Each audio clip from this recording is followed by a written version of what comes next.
Give us a second. This is our public meeting, and we just got to pay the bills real quick.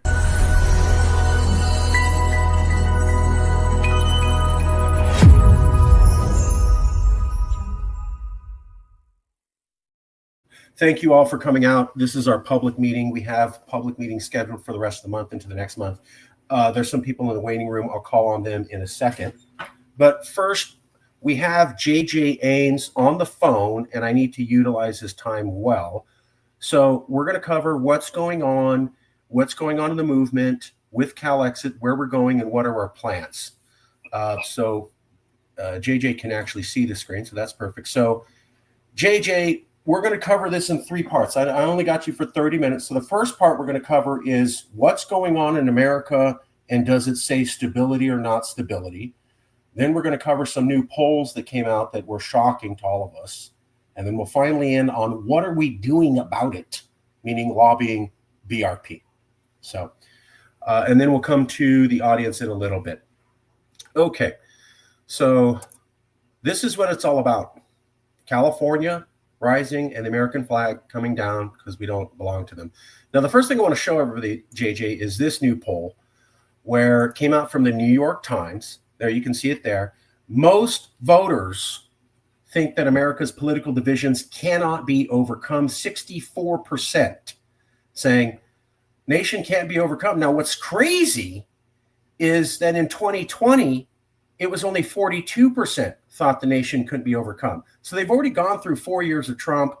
2020, 42% says we can't come together. Today, it's now 2/3, 64%. And this comes in the aftermath, as I've been yelling and screaming, of Charlie Kirk's wake. This was not the day after his assassination, which was wrong. This is 2 weeks after we've seen how liberals and conservatives are reacting to this. Then the poll comes out and it says we're massively divided. Political science expert, 4 decades in DC, master's student. What do you think of this political dynamic? Because from what I'm telling, this is the first time they've had a poll where 2/3 or a clear majority of the country thinks that it can't come together. What do you think? You know, the truth, Marcus, is that we have been in this position in reality for at least 10 years.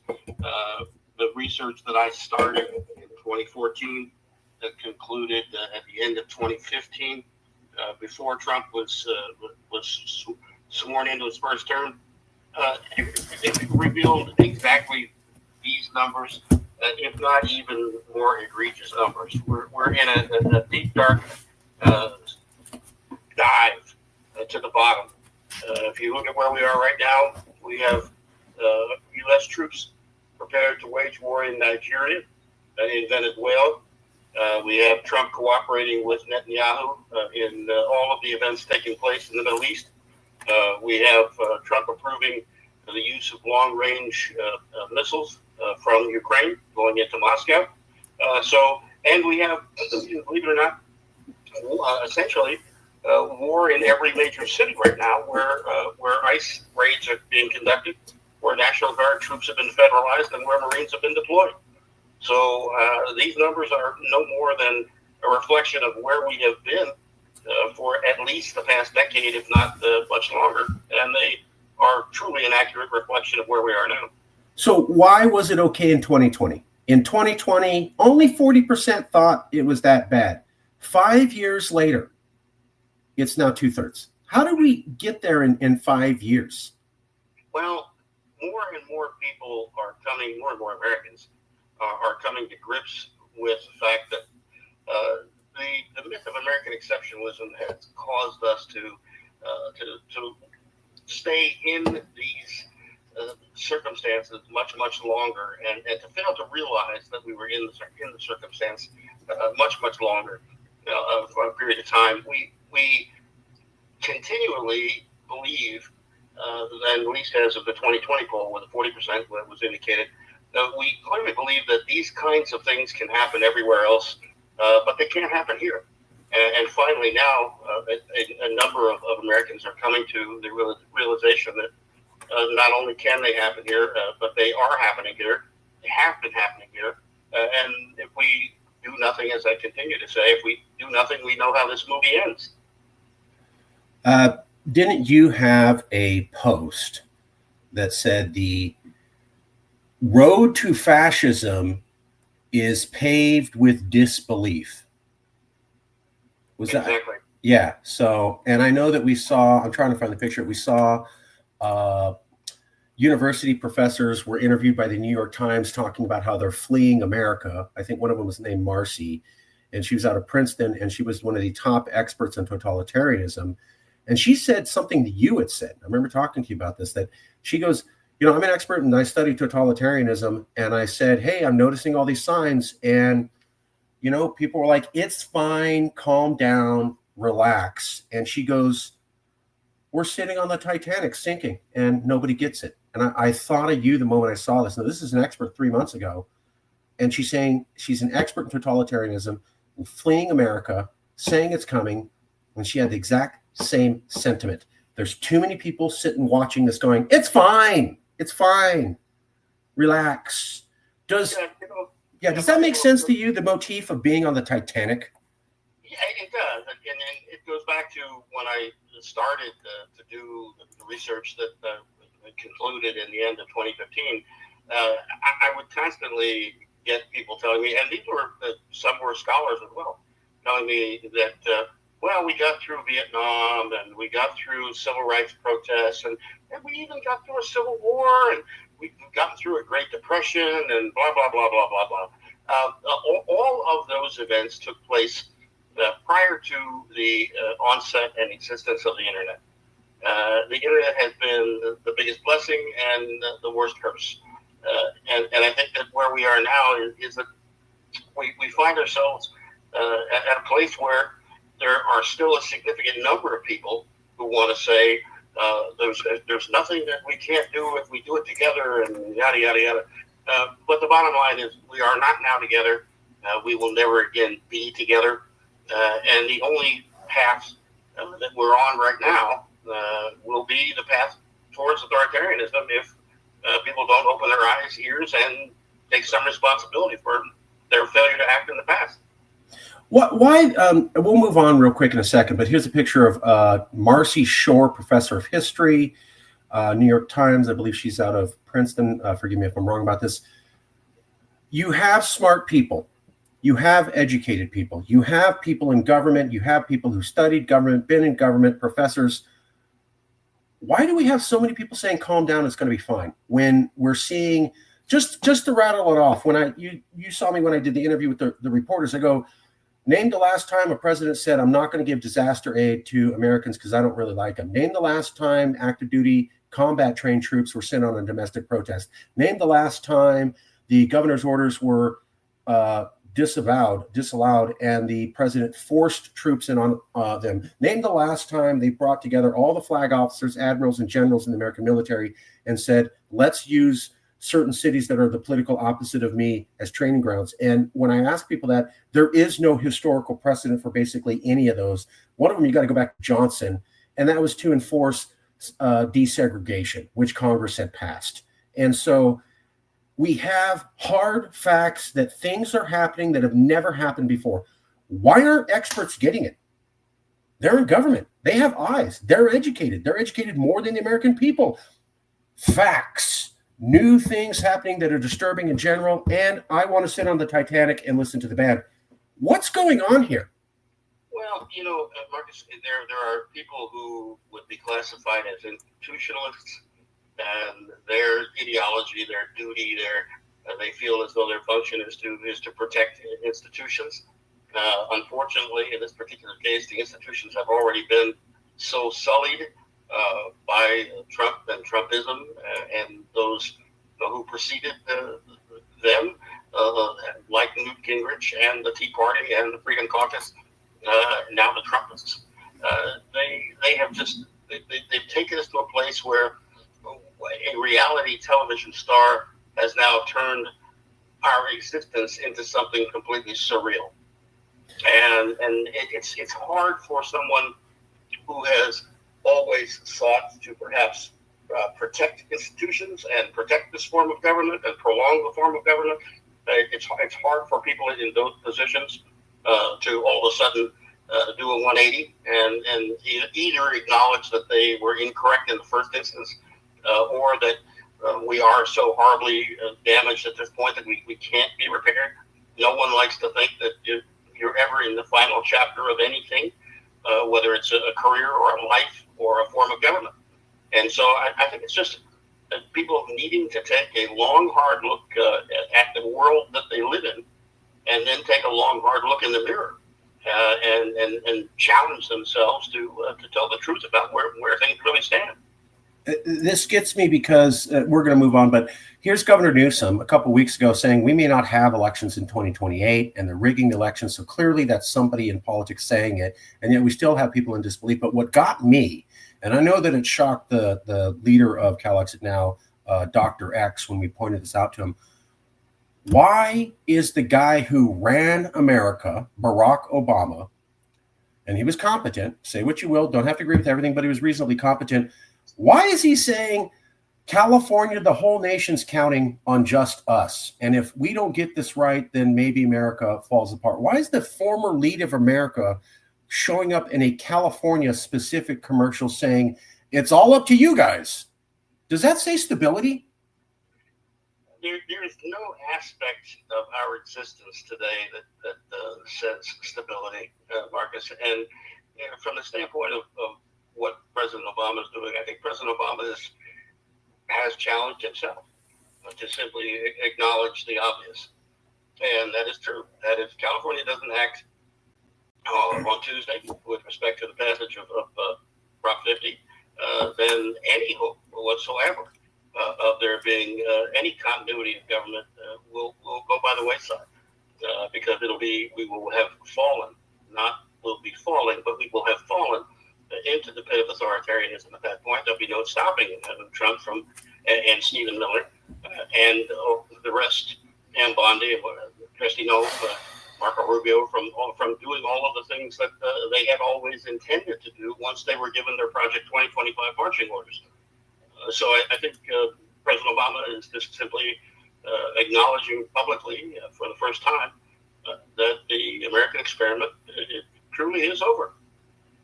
I see the president, a former president, who was saying, come on, America, there's no red, there's no blue. He was famous for that speech. Famous. Exactly. There's no red, there's no blue. That's what got him into office. Hope is here. And now he's not smiling in this commercial. He's kind of like, it's all up to you. So America survives based upon a local vote in one state. And that means the American project is stable. I know I keep hitting you. You already answered that. Let me say that my personal belief is that it doesn't much matter what happens on Tuesday, because you'll have equal and opposite actions being taken by Florida and Ohio and Indiana and North Carolina and Missouri and who knows where else.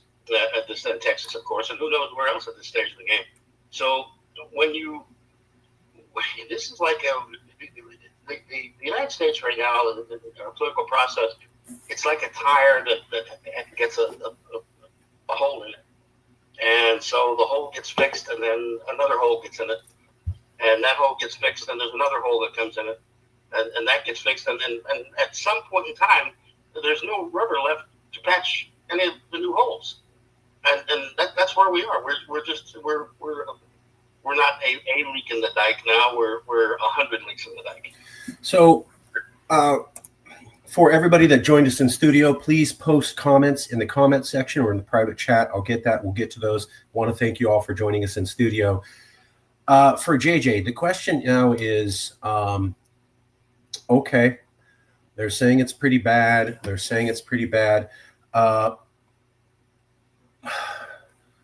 What is it? Oh, that's right. Quickly, what happened with a lawyer and you today or recently, and how does that relate to a conversation you had with the CIA director on Afghanistan 5 years ago? In roughly about a minute or two, what happened for the audience? You're a DC insider. You've been there for decades. You've met Biden. You've met Trump. You've taught people. You've ran multiple campaigns. etc. You're in the system. What conversation did you have with a lawyer recently, and what conversation did you have with an ex-CIA station chief? Well, recently, Marcus, of course, I've been, I preface this by saying that I've been preaching this doctrine for the last decade. And so colleagues of mine and acquaintances of mine and others that I would encounter in Washington have all heard my take on where the process is at this point and how deeply damaged the American experiment is. And I have one very good friend, an attorney who primarily an environmental attorney, but practices in D.C. In fact, argued her first case before the Supreme Court this past week. And but on Friday, she gave me a call and essentially said, "Okay, look, I'm watching all these things going on around me. I went into the court, went through the metal detectors, walked through the fence with barbed wire on top, just to get to the Supreme Court of the United States." And said, after reviewing everything that we've discussed over the years and seeing where we stand right now, she just blurted out, "You win. I agree. You win. You win. You sold me. We are at that point where this can't be fixed. And now that we're there, how can I help you?" So that's it's simply, again, that acknowledgement that we all need to make by looking out on the horizon line and seeing exactly what's there and exactly what that leads to down the road. Going back to the conversation with the ex-CIA station chief, please. Back when I first began to talk about how bad the circumstance was in 2015, I was advocating, I was essentially saying that the United States was a single triggering event away from the start of another civil war, and that the reason for that was that we had been essentially masquerading as one country for about the last 125 years. That we were really five countries. We were really the Northeast, the South, the Midwest, the Mountain States, and the Far West. And that particular station chief said to me, he said, "You have it all wrong. There could never be an organized movement against the government right now. They have no logistics. They have no communications. They have this. They have that." And then all of a sudden there was Charlottesville, where tens of thousands of fascists came together overnight, effectively. And then you had January 6th, 2021, and a day or two after January 6th. I got a call back from the same guy who was now retired living in Cleveland. And who said to me that he owed me the largest apology that any one person could give to another, because they were charged with the duty of determining the status of the process, and they didn't see any of this coming, and that I had seen it coming.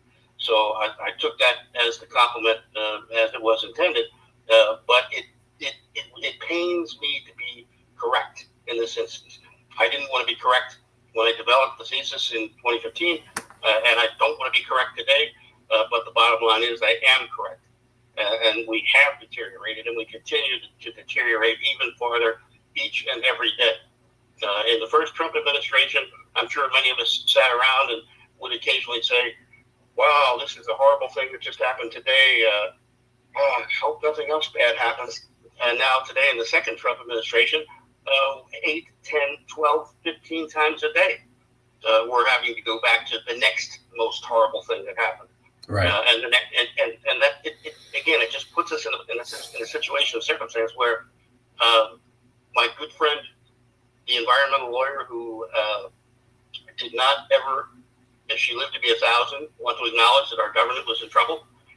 You had the CIA station chief who I'm sure certainly didn't want to acknowledge that the government was in trouble. And here we are right now with a second person in California, being a second civilian in California, being shot by ICE just yesterday. We had another individual in Illinois where video shows his head was being pounded into the sidewalk over and over again by ICE people.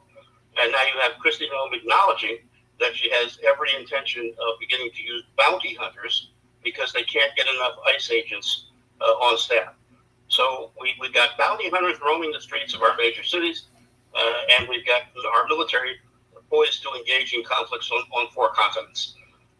So anybody who wants to continue to challenge the instability of this nation, I'm happy to have that debate. So a couple of years ago, CIA station chief, you got it wrong. Wow, dude, I was wrong. Then recently, a lawyer, some experience in DC, lawyer, smart person, knew the law.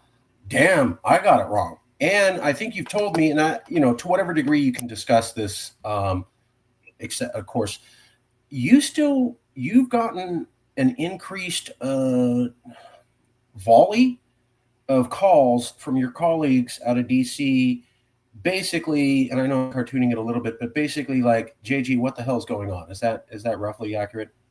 Yeah, and it's really odd because I left DC 5 years ago, and I've stayed in contact with a good many of my longtime colleagues there. But one of my principal arguments about particularly the Democratic Party, but DC in general, is that there is this mindset that no one outside of the Beltway could ever possibly know anything about anything. So no guidance is ever requested from anyone existing outside the Beltway. And here I am in the middle of the Dust Bowl at the moment, and I'm getting calls from serious DC insiders wanting to know what I know about any given situation, or how I feel about a particular circumstance that may happen to have just come up in DC on a moment's notice. The good news is some of the DC people are beginning to look outside the Beltway for some help. But the bad news is it's too late. Well, they would only do that out of desperation, right? The behavior is we're smartest, we know everything. I've heard this from many people. I've interviewed some professors who worked in political science in DC, and they said the same thing. So for the noble class to be calling mortals who do not live in DC asking for information tells me, in my basic understanding of human behavior, they don't have any other place to go. I mean, they wouldn't be calling you if there was someone in DC with great answers. They don't have a damn clue. That's why they're digging for anything. Am I wildly off? That is the point. It's that they don't have a clue. And these clues could very easily have been picked up 10 years ago. They could very easily have been picked up 20 years ago. Where we are today began in the very, very early 1980s and progressed to the point where it became completely uncontrollable. That's where I'm at. That there's people have been segregating themselves into conservative and liberal communities since at least the 1990s, the big sort. I constantly have this debate with friends and family, and they're like, no, it's social media. It's social media. Let's just get rid of social media. And I go, Obama and the Tea Party almost wrecked the financial situation of the U.S. and shut down the government, and were unable to get anything done. And they basically did that by saying that he's not really American because he's a black man. Social media was not a factor at that moment. But people sorting themselves ideologically since the 1990s was now in its third decade. Sure. Yeah, and a larger problem that we have right now is that we have an entire generation of young voters who have only ever known the disarray that exists today in the political process. I've heard that. And they have never known stability in our political process, and so their response is not the response that you would get from an experienced person who has seen the process grow and develop, and maybe go hit a few speed bumps along the way, but still reset itself and position itself to function not only properly but effectively. But you have now this entire generation of young voters who has only ever known the chaos. They have only ever known the mass discontent. And so we have to structure ourselves accordingly and deal with this particular generation substantially differently than we had in prior campaign cycles, going back a number of decades.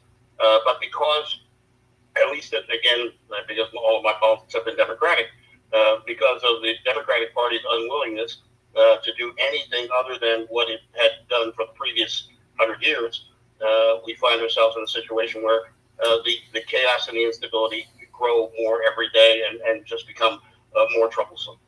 So I want to show that poll again. 64% said the nation's problems cannot be solved. They can't come together. And that in 5 years, that went from 42%. What does it say to you that basically everybody, when you look at the demographic section, Black, white, Hispanic, Latino, 18 to 29, 30 to 44, 65 plus, men, women, people in the Midwest, South, Democrat, Republican, Independent, every single group basically has 2/3 saying we can't come together. Well, my response to that is that sometimes you don't need a weatherman to know which way the wind is blowing. I'm just saying, normally you see polls and it'll be like, Republicans have a total opposite opinion from Democrats on this, and really the number's around 65% or 54. They're almost aligned.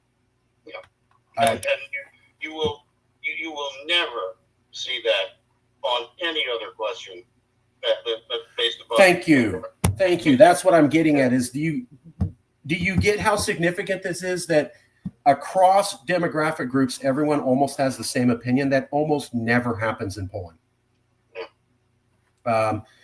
Okay, here's another one we were talking about recently. And I know this one shocked the both of us. So recently, this week, CBS News YouGov poll, October 16th to 21st, compared to other states, the Trump administration hates California and treats it worse than any other place in America. 63% of Californians this week. 63%, almost the same amount as who said America can't be fixed, are saying, wow, Trump hates us and treats us worse than any other place in America, worse than liberal New York or Chicago. He hates us. What's that say to you, the fact this came out this week?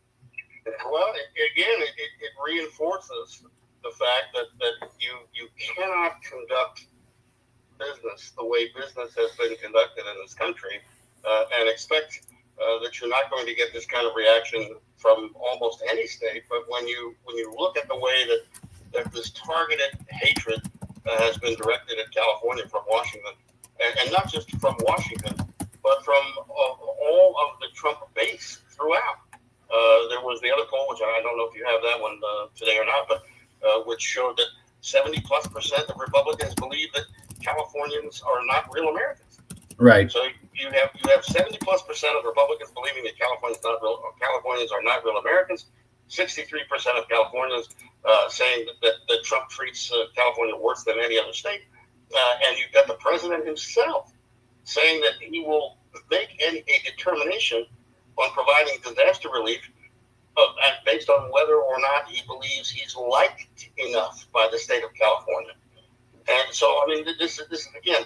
This is the way that you run a fraternity house. It's not the way that you run a government.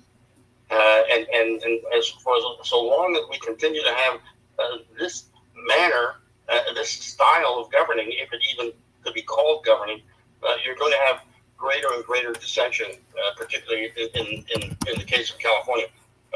You've got, again, still active duty Marines deployed, federalized National Guard over the governor's objection. You've got ICE raids. You've got all kinds of crazy stuff happening in California. You've got missiles being launched over at I-5, with shrapnel falling down on one of J.D. Vance's security cars. So we're in a situation where how could Californians not feel this way? In fact, I'm encouraged by the fact that 63% said that we're treated worse than anyone else. But it ought to be 93%, because that 93% would reflect the actual facts.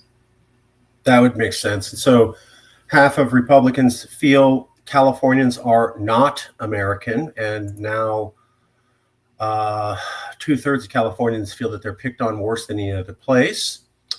Another poll, we're going to get to an update on Calexit in a minute, but we have to constantly keep people updated of where we are. So here's another poll. 68% believe there will be an increase in political violence in the next few years.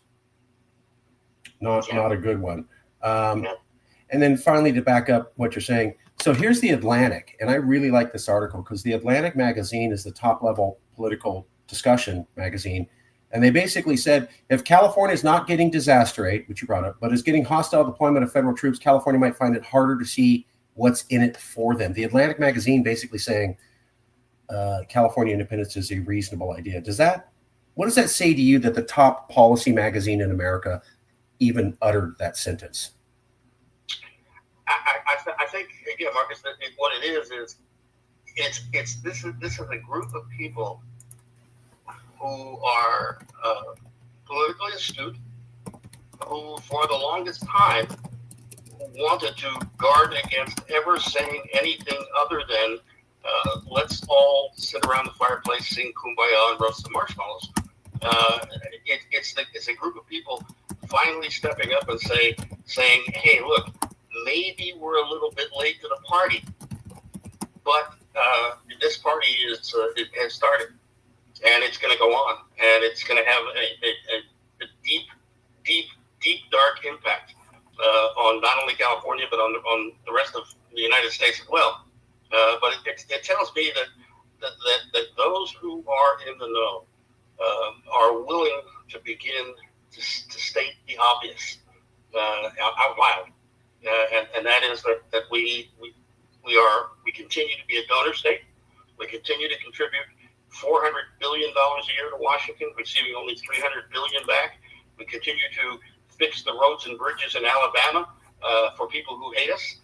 We continue to keep the water clean in Arkansas for people who hate us. And as the fourth largest economy in the world, don't think for a second that there would be even so much as a hiccup between the way California conducts business as a state and the way California would conduct business as a sovereign entity. All right. Now, the public's been asking. Let's get to some updates. The initiative has been refiled and it has been approved. Please keep collecting signatures. We have reformatted the initiative and we will be releasing that soon. The Calexit Movie Fest is still coming. It'll be here, I think we're looking at the beginning of January. So we have hired the 48-hour film fest, not hired, but worked with. And we got a guy who's ran the 48-hour film fest in other states. He's running it here. And everything's scheduled, but it takes some time to put that all together. Now, the Movie Fest is going to be for people to make Calexit movies, and then there will be a contest. A winner will be selected, and then that movie will be shown in theaters, art house theaters everywhere. So we're still moving on that, but it takes a few months. The initiative is still a game.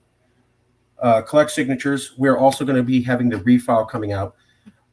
We also have coming out soon a participation pledge. So what we've done is we've started to work with a California professor, and they are designing a pledge that says, given what's going on in America and California, as everything you just saw in the last half hour, that's why we constantly review it so that you know where we are and that the argument still is strong and ripe.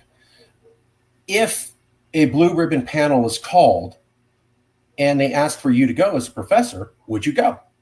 And so professors don't have to say that they back Calexit. What they were saying is if the California government called for a blue ribbon panel investigation, they would go if called. And Professor Ethan and Professor Ames thought that was a good idea. Could you tell us a little bit about the participation pledge idea, and then we'll go to lobbying for the BRP, and then we'll wrap it up. Sure, Marcus. If we are successful in lobbying the state legislature to support the appointment of a blue ribbon commission by the governor. Those commissions typically involve 21 experts from all relevant fields associated with the inquiry that's being posed. And in this particular case, what we have attempted to do is to secure the advance participation agreement of hundreds of exceptional scholars throughout California, so that the governor would have, assuming we were successful in having the commission appointed, that the governor would have an ample opportunity to select from among the best political science scholars, the best international relations scholars, the best historians, and all of those whose participation on the panel, on the commission rather, might encourage the governor to move forward in the appointment of a negotiating team to go to Washington to attempt to seek a voluntary withdrawal from the United States. So we're calling for a blue ribbon panel, and that's basically a basic government investigation into the idea of Calexit. They do this every year on multiple topics.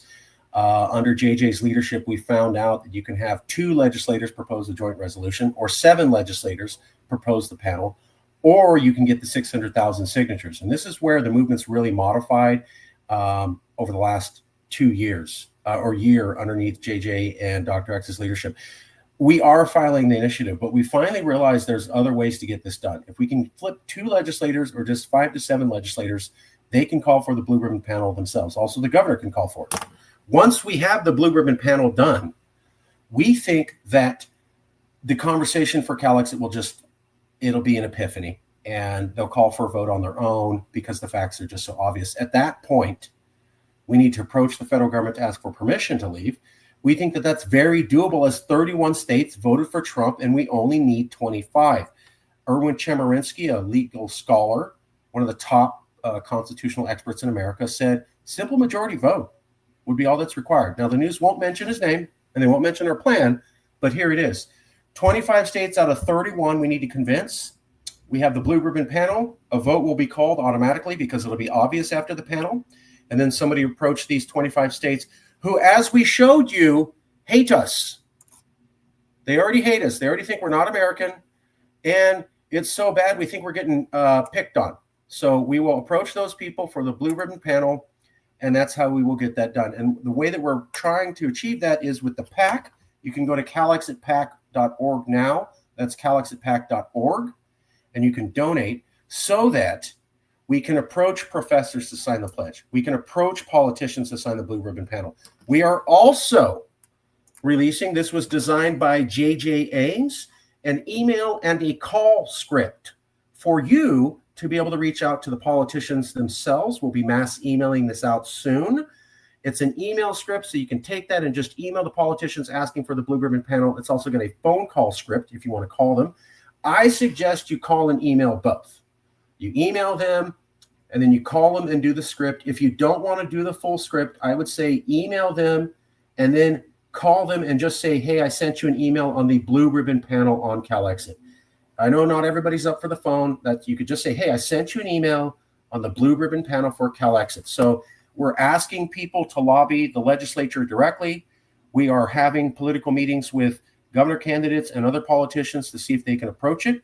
We're also working with professors, and we want to get multiple professors up and down California to sign the participation pledge because it will buttress that this is a serious idea.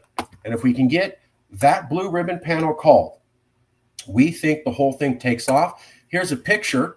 Just picture the 4th largest economy in the world saying the government is officially, the official real government of California is actually definitely looking into separation from America. Doesn't mean they're going to cite it, doesn't make it legally happening, but just that headline. How big would the headline be that California called for a blue ribbon panel into independence, even if we just got 2 legislators to back it initially? What happens then? JJ? May have lost JJ. Let's see. We're back. We're back. We're back. For purposes of clarification, Mark, I just want to make sure that everyone understands that what the commission would be investigating is all lawful and peaceful means of voluntary separation from the United States. So we want to stress that that we're not advocating anything other than lawful and peaceful withdrawal from the United States. And if the commission is appointed and returns its report to the governor, and the governor and the legislature agree that this is a movement that needs to go ahead, then again the governor could simply name a negotiating committee and authorize that committee to remove itself to Washington, D.C. and begin the engagement process. Now, there would obviously be a number of back channel discussions that would take place before that between members of the California delegation in Washington, members of other delegations in Washington, exploring whether or not there might even be some strange bedfellows, Marjorie Taylor Greene being one, who has already proposed a national divorce, which is not at all unlike what we're proposing on a state scale, not the national scale. But in any case, those negotiations could proceed with all deliberate speed, as the Supreme Court likes to say at that point. Perfect. So this is largely our plan. Is we filed the initiative. We're going to send out a new version. We want everybody to sign that. That's one way of getting this done. We're also reaching out to politicians and trying through back channels to lobby for the blue ribbon panel. We need to get 2 legislators or 7 legislators to do this. So the initiative is still going on, but now we're focusing on not just getting the vote done. It's about getting the blue ribbon panel called for. We think that's the easiest way. We also think it's easy for legislators to back this. You don't have to say that you support Calexit. All you're saying is you want to know more and you want a bunch of experts to give you facts. So that's low-hanging fruit. And then for professors, what we're saying is you don't have to back Calexit. If they call you, would you go? Almost everybody's going to say yes. If I'm called by the official California government as a researcher in my expertise field, I'll go. So we've reframed the Calexit questions as low-hanging fruit. You don't have to back Calexit. You have to back that things are crazy and it's not an unreasonable idea to have experts look into how feasible this site is. And if you're one of those experts, would you not be willing to go if called? That's basically what we're doing now, and the big trick we figured out. Is that right? Pretty much. It's just understanding and appreciating that there are alternate means by which to accomplish the same end, and that some may be able to proceed a little bit faster than others if we go about it the right way. I mean, this is anyone looking at this, whether you're a legislator or whether you're the governor or whether you're a voter and a citizen. All you really need to understand is that we find ourselves in a situation where everything you are seeing now in the form of the ICE raids and the Marines and the National Guard and all of these other matters, this is not the end. This is the beginning. So if you're uncomfortable at the beginning, the only alternative is Calexit, because it will only get worse from here. Okay, I want to keep you for just 2 more minutes, 3, if that's okay. I have a few questions. I'm going to plow through them real quick. And then the last one we're going to answer together. Sure. So first one, thank you for sending questions. We have these public meetings so that you can send the questions. You can email me at marcus@calexitnow.org, or you can go to these meetings that are every week and you can post questions. People came into the studio. They were able to ask directly. We can't ignore them. We're dealing with all the questions everyone sent right now. So we just did the update. I apologize. I'm very big on staying on top of the facts, because the first thing people ask you is, why is this still relevant? And you need to know, are you paying attention? It's still as relevant as possible. Plus, it got even more relevant. So we just did an update. You can see in the tagline below the things we're working on. The influencer event. So the social media influencer event was basically stolen from us. The previous person who was working on it basically decided to cut us out and do it with the project partner on their own and cut us completely out of it. We felt that was disrespectful. Also, once we were cut out, they started to change the tone of the event. Now, the influencer event was going to be 50 influencers, each with 1 million followers, for 50 million views total. And they were going to have a joint house rented where they shared content. I want to point out how groundbreaking this idea was, because I've only seen this in one other place. It's called I'm not going to say the word, the Un-F America Tour. That got started just a few months ago with some major social media influencers, and they're going to try to do the Charlie Kirk thing. That's the first time that's basically ever been tried. And it's still hardly controversial in the Democratic Party. And they're still looking at it. At the same time that a top Democratic strategist proposed this revolutionary new idea is when Dr. X proposed the same thing. Dr. X had no background in politics. He said, let's get all these influencers event. We'll have the influencers in one room in a house with different rooms, and they can share it. And then we'll get a bunch of publicity, and we can bring politicians we're talking to on this. Politicians who want to run for office can go to this influencer event. So it was both to reach out to the youth and to showcase politicians and showcase the argument. Well, we were pushed out. against their will. The original programmer was lied to. And then they started to change the nature of the group of the event. So we were considering still going, even though the disrespect, because we want to win. But they changed it to where we couldn't invite any of the politicians that we asked to go. It would have been embarrassing for them. So Dr. X is undeterred. He's working on it again. I got to point out, though, how revolutionary this idea is, because I know people in D.C., like JJ and others, nobody's doing this. Dr. X showed up in 5 minutes and goes, we should do that. And then one of the top political strategists in the Democratic Party proposed the same thing. And it's so cutting edge, no one ever's done anything like this. So that's partly why I love him. Here we go. Are the signatures submitted electronically valid or wet? You cannot submit electronic signatures. It is banned, disallowed by the California government. The California government has worked to make the initiative process as difficult as it possibly could be, and they have banned that option. So it's all wet signatures. Please send more questions. Oh, here's another one. Can the Calexit team create a TV cable ad to talk about Calexit to gather more supporters? Yes. I want to show you how we're going to do that. It's called the Calexit PAC. So if you want to advertise for politics and to change politics, that's called an issue-focused campaign. Since we're not promoting just one politician, we're promoting the single idea of investigating California being independent. That comes under a PAC. If you want to be taken seriously by the political establishment and by the TV shows, you must have a PAC and you must have money in it. And then you use that to create the TV commercials. So the PAC is essential. And hold on, one more question here. There are only a few people in the chat right now, but everybody's invited and we keep doing this. So we keep going. Plus a lot more people will see this afterwards. Now, here's the last question. And I want to do this with you, JJ. Okay, here we go. So I've heard some bad info, fraud about Dr. X. Is this true or not? This will have a very negative effect on gathering funds. I definitely have an answer to crush this. Do you want to go first, or do you want me to go first and then jump in? I'll let you go first, Marcus, and I'll follow up. So this is about a Politico article that talked about Dr. X. We were tricked by Politico.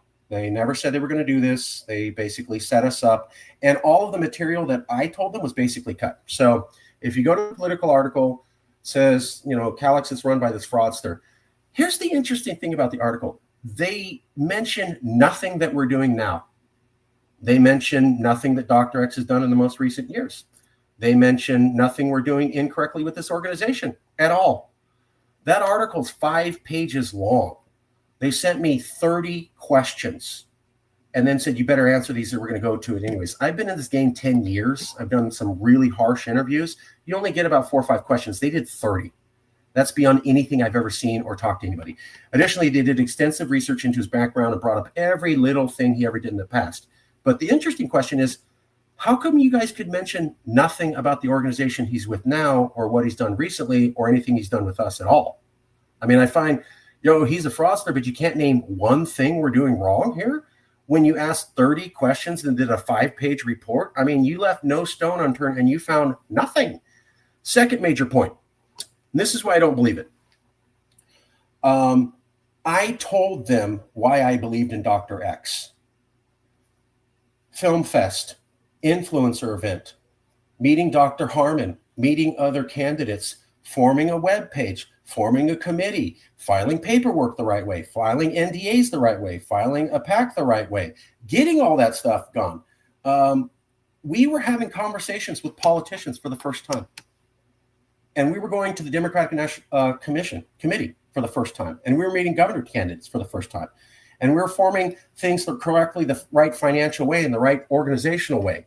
And then JJ came on and he was in and he saw X and he's like, okay, looks like you got the stuff going on. So we have formed the organization. We've actually started lobbying different industries. There's been people who have industry specialties in Hollywood, film production and medicine, and pharmacies who joined on to help advocate for this.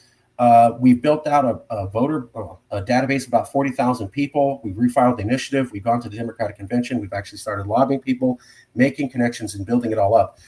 I said that is stuff that's never happened. I've been here 15 years and not one of those things happened. And that is why I backed Dr. X. Politico saw fit to take my section and put it as the last paragraph in a 5-page article, which means they never wanted you to see that. I was emphatic. I gave the guy notes. I emailed him and texted him, and I repeated myself 5 times to make sure he'd get it. All of it was moved to the very end. Why? Because I say Dr. X is on the up and up. I've seen nothing wrong. We've done incredible things, and we're achieving all this stuff. All of that was moved so that you had to read 5 pages of things he'd done in his past before you could hear the guy that brought him in, which is me. I'm the one responsible for bringing him in. And I said, nothing to see here. I've seen nothing here, and we've accomplished a lot of stuff. And they put that as the dead last paragraph in a 5-page article. I've been in the news game. You do that because you don't want anybody to see it. By the way, he doesn't allude to me at the beginning. They don't put an intro at the beginning of the article where they could say, Marcus Ruiz-Evans kind of disputes this characterization. There's nothing like that. There's just, I brought X in. Here's all the stuff he did. And then we put Marcus's stuff at the very end. And I've talked to people about this article. Nobody read the whole thing. Nobody read my part. Nobody was aware that I had to make them a part of that. And I also have to point out, they said that Calexit isn't legal, and they made it sound like I'm naive, right? So I brought on X, and he's a fraudster. And then I'm pursuing secession, and I'm so dumb I don't even know it's legal. I told them about Texas versus White. I said consent to the states, and I told them about Erwin Chemerinsky, and I sent them an email, and they cut the whole thing. So I look like an idiot who doesn't know secession's illegal, and I'm just pursuing this, and I don't know what the hell's going on because they cut all my stuff. I'm emphatic when I talk to reporters. I'm overwhelming. I'm told, calm down and cut down. I know exactly what I said. He cut all that. So I'm stupid, and I don't know secession's legal, and I don't get it right. And then I brought in a FODS to the organization, and I just don't know what's going on. You lied about my understanding about secession. You completely cut it, and you almost basically essentially cut everything I had to say about X and why I backed him to the very end when you knew damn well nobody was going to read that. Finally, I've been in this game for 15 years. Prime ministers, presidents of countries, CEOs of Fortune 500 companies who are participating in politics get a 5-page story. X had been part of Calexit for about 2 months. He had basically not poked out his head, not said anything. He's an unknown political entity, and he gets the amount of coverage a prime minister gets. And I'm not supposed to think anything about that. JJ, tell me how I got this wrong.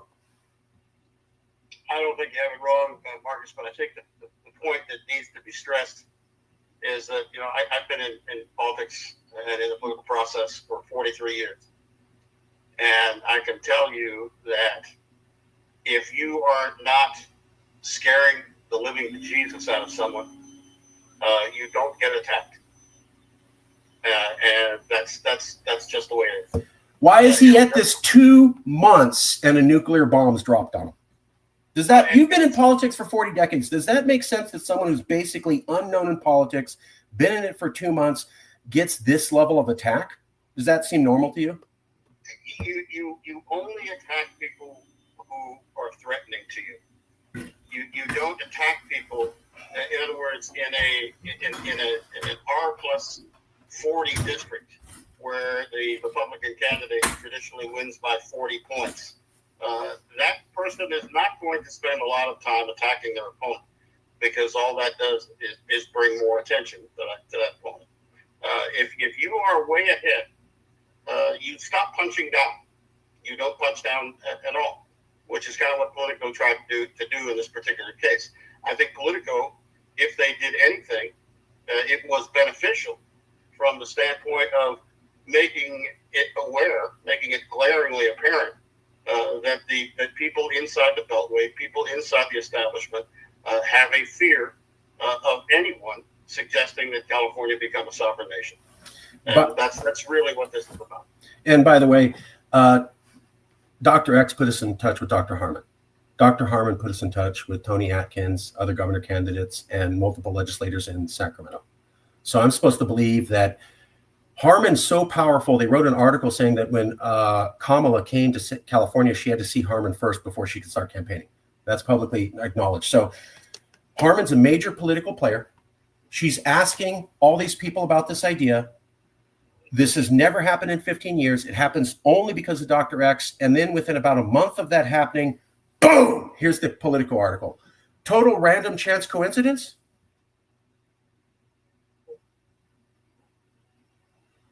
JJ? Oh, no, I'm sorry. What is it? I was just readjusting to a different position. No, it's clearly, it was clearly an attempt by Politico to make its name off of that article. And there were relatively few, I think there were 2 or 3 other entities that picked the article up or even made reference to it. It was basically ignored by 99.9% of the political press, and haven't heard a word about it since. Yeah. In fact, all of the things that have been written about since have been written positively about Dr. X, positively about the movement, and positively about the organization. So again, this is something that if we hear about it again, we'll hear about it 3 weeks before the ballot initiative is voted on. But between now and then, and based on 43 years of experience in the process, I'm perfectly comfortable in moving forward, and I think everyone else should be too. JJ's here. I'm here. We didn't go anywhere. We're actually making stuff happen. If any of you can get a Calexit group up and do all of the infrastructure that Dr. X has done, get out there and do it. I saw him. It was hard. You have to be a CEO level player to build this off. So somebody else thinks they could do better, please do it. I've been 15 years. I know all the other Calexit groups. No one's even thinking of this stuff. No one's even tried this. I've been here 15 years. I know all the other groups. No one's lobbying. No one's bringing on professors. No one's reaching out to people. No one's making coalitions. No one's doing PACs. Nobody's doing the fundraising. Nobody's doing massive outreach events. Just this is it. This is the only game in town. And we've done nothing wrong. Politico couldn't point out anything wrong. And we're going places. I will admit we've lost 1 member out of 40,000. That was it. One person emailed me and says, I can't be part of this. And then they go, what the hell's going on? So I sent them the episode where you and I answered it. No response. No response. Nothing to say after that. And that was it. So I don't view this as a real issue. I know it's bad. But folks, we got success at Calexit in 2016, 2017. And then about 3 months after we became a real movement, I'm a Russian spy for the next 7 years. No proof of that. No evidence. Didn't matter. There were thousands of people in California who still believe that today. So I'm supposed to believe right after I get big in 2017, I'm a Russian spy. And then right after I get big with this time, now I'm connected to a fraudster, like right off the bat. And that's just a random chance coincidence. Oh, by the way, it was Politico who said I was a Russian spy last time. And then it's Politico who said that I'm connected to fraudster this time. What an incredible random chance coincidence, right? Yeah, it's not. I know that was rhetorical, but it's not random at all. What? And again, shots are taken in California all the time, and sometimes they come from Republicans, and sometimes they come from Republican journalists, and it's just that simple. Last question: who is our inside person since Tony Atkins dropped out of the race? We can't exactly answer that, but I can tell you there is 2 different distinct governor candidates who we've been told by Dr. Harmon she has connections to and we can talk to. We were working with Tony Atkins. We had met with Tony about 2 different times. We had also met with multiple members of her staff. We'd gone there a few times, and we were telling them before she dropped out, your social media thing needs a lot of effort and a lot of work, and we could fix that for you. And they didn't want to take us up on that. And then she lost. And basically, we were kind of the only ones telling Democratic operatives that Tony Atkins is flaming out because she's just doing horrible on social media. No one else seemed to pick that up. I remember we were telling Democratic operatives this, and they're like, what? No one said that. So I don't know what happened. We did the right thing. She didn't work out. We're moving on to others. I can't give those names. Any other comments? Sadly, Marcus, I am going to have to jump into another meeting here. All right. We'll leave it there. Take off. Thank you, brother. No problem. I'll chat back with you a little bit later. All right. Peace. Thank you, brother. Thank you, brother. Okay. I wish I could see moving outside of these meetings. I get more interest for people to talk to if I could see too. So I'm looking forward to ads, fingers crossed. We want ads. We need ads. I can make an ad, of me, and I can do a speech, and JG can write it and good, but you're talking like a TV commercial ad, right? Like something that looks like it. And I got to tell you, you're right. The reason that we pushed the PAC is because we knew, or we were told by many people in politics, operatives, and other experts that I knew, people see a TV commercial about Calexit sponsored by a Calexit PAC, it's over. So the unwritten rule in politics, basically since Citizens United, is if you don't have a PAC, you're not worth being talked to. You're nobody. Because it's basically like saying, I'm going to run a race and I didn't know to tie my shoelaces. Like, it's seen as so dumb that you don't know this, that you're not worth talking to. So you must have a PAC. And if you don't have a PAC, you clearly don't know the game. And if the PAC doesn't have money, then you're nobody, right? So you have to have a PAC, and it has to have money, or I'm not going to talk to you because clearly you don't know anything about this. Once we have that TV commercial that you're talking about, which is a brilliant one, and it says, this ad was sponsored by the Calexit PAC, which you have to do by law. We were told that's game over. Calexit will happen immediately. We've heard that from Democratic operatives who will not say that publicly. We've heard that. I have some friends who worked in politics. JJ's not the only one that I know. And they've all said that. You get a TV commercial that looks professional, could be 15 seconds long, and that's 50% of it. The other 50% of the impact is at the end it says sponsored by Calexit PAC. Game over. So we do need those advertisements. We do need to get going. Here's the problem, guys. There's a way to do this. Now, I've been filing the initiative for a long time, and I would go out and I would meet the public, and we would hold events, and we get 15, 20, maybe 50 people in LA or the Bay Area, and we'd get that on video, and we'd listen to the public, and that would be cool. But it'd be the same thing. It'd be like people on their phones, like grassroots organizing, and we still do that. But I noticed that we didn't get anywhere after that. Like, that only works while the initiative's running, and then when the initiative's running, you don't have anything. So we said, this time we're going to build a corporation. We're going to build a structure. We're going to build infrastructure. We're going to have funding and lobbying and experts and connections and be doing different publicity vehicles. And they may not happen perfectly in line with the initiative, because what we're doing is we're realizing that we really only need to do is push the blue ribbon panel. We just need to push the blue ribbon panel, and a vote will automatically happen, because in Scotland they did this and everything fell into place with the panel. We push that panel. We only need those 2 legislators to do this, and then it happens. And here's the thing. We have got to fund the PAC, and we've got to get this going. Now, if you want to say, hey, I don't like this article about X, and Mark, I heard you're a Russian spy, and I heard this, and I heard that. Okay. What other option do you have? They're shooting artillery rounds. They're saying use California cities as training grounds. They gassed children in Chicago and have been ramming their cars into people in Chicago. They have arrested veterans. They've arrested Black people who don't look Latino. I don't even know how the hell that worked out. And they've arrested about 170 Latino people and disappeared them, at least for a few days, who are all U.S. citizens.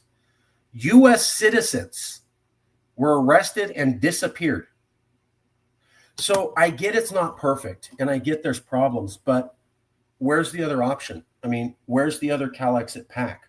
Where's the other people talking about lobbying? Where's the other people with political connections? Where's the other people who've outlined multiple publicity events? Where's the people who even gotten this far? I mean, JJ's a well-known political expert. He's taken every class on PAC management. He teaches political science, and we have a PAC, and it was designed by a group that does this wonderfully. And everybody said it's a great page. So I'm not saying there aren't issues. What I'm saying is, if you're trying to march uphill and the whole point is to summit the peak, and you're going, well, I don't like the color of my tennis shoelaces. And I don't really like the color of this shirt. And we have to wear burlap sweaters, and that's itchy. You're right. But you either keep marching to the top of the summit or you never get there.